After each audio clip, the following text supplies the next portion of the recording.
Hey, Pastor Steve Waldron. I hope you're having a great day or night in Jesus. Thank you so much for being with us. We're looking today at animal migration and creation, and how God put these instincts in animals to know when to migrate. So thanks for being here. We're using kind of as a discussion starter, Creation versus Evolution by R.O. Mullenpaul. This is one of enormous amounts of literature on creation, most available through Amazon, Master Books, other resources, and then obviously a lot of great videos here on YouTube from many different channels. So why do animals migrate? So why would this be a problem for evolution? We're using, again, as a discussion starter, Creation versus Evolution by Dr. R.O. Mullenpaul, who went on to his reward quite recently. So why do animals migrate? In a broad sense, migration means to go from one place to another. This chapter will not cover human migration, but rather animal migration. So animal migration usually means a two-way journey that is yearly round trip. And so the causes of animal migration have remained basically the same for thousands of years. Since wild animals cannot control their surroundings as people can, they must move from one area to find the physical conditions in which they can survive. Like a salmon can't sit there, well, I'll make perfect resources for me to be able to reproduce here. No, they migrate. And so what are some examples of animal migration and God putting this specificity? Because evolution really can't explain this, why they migrate, because it's an all or nothing proposition, in many cases going thousands of miles. So you have Pacific salmon. One steelhead, which was tagged in Washington's Quinault River, was caught 3,210 miles from his home river, which is more than half the distance to Japan.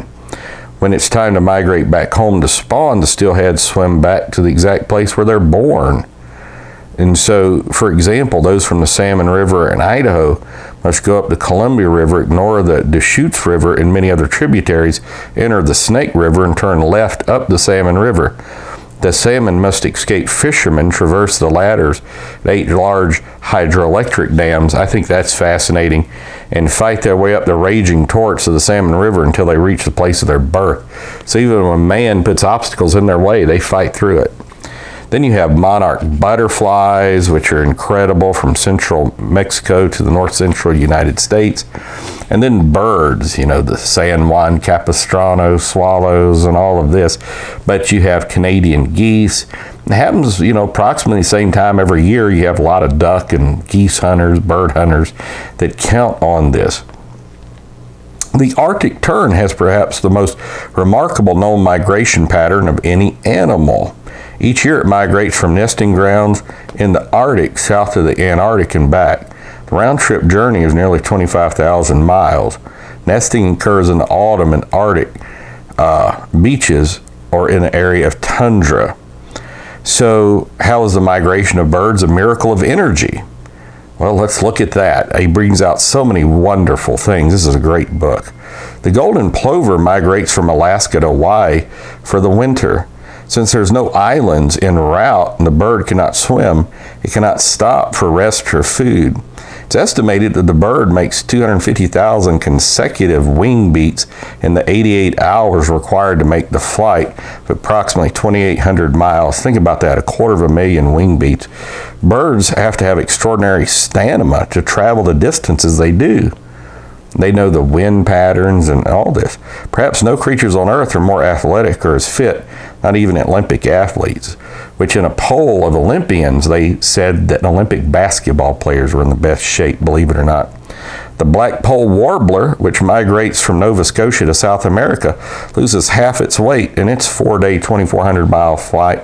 Its fuel efficiency has been estimated to equal 720,000 miles a gallon. So, just so amazing. They have to have a special diet before they go. And even the wind patterns, the V shape of the geese, and all of this kind of stuff. And so how is the sense of direction which birds have a navigational miracle? Like it says, how do they know to travel? Well, God had to have put that in them at the beginning, because there's no way they would just naturally go 2,800 miles over the ocean. You know what I'm saying? And so what are some displacement experiments that have been carried out on migratory birds? And I thought, this is fascinating. In one displacement experiment, 2 species of tern were shipped in different directions from their nesting places in the Tortugas Islands, the Gulf of Mexico, and set free in the open sea. They were freed at distances ranging from 832 to 1,368 kilometers away from their nest over parts of the sea, which were completely unfamiliar to them.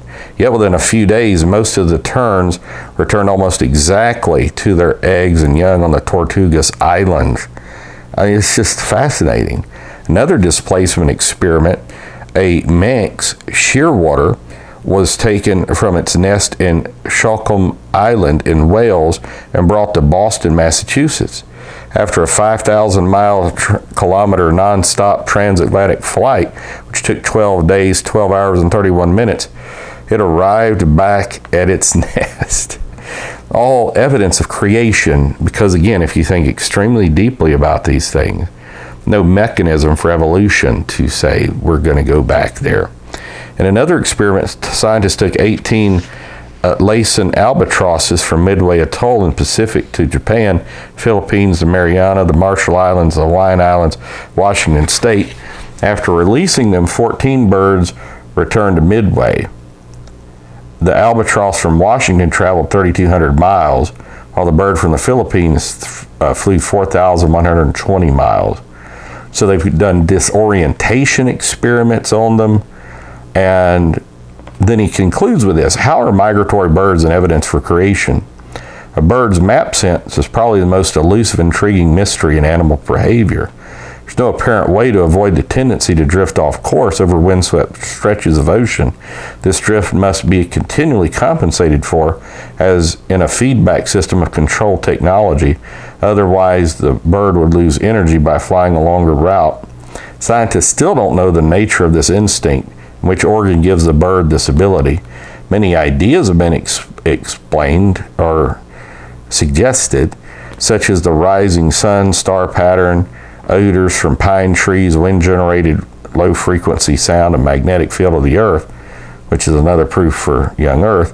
The best explanation is that the Creator equipped the birds with a precise autopilot. And he continues on. No doubt about it. So God bless you. Thanks for being here. God is your Creator. He loved you enough to come, die in the form of His Son for you, raise His own body from the dead. You can be saved. Thank you, God the Creator. Love you. Bye-bye.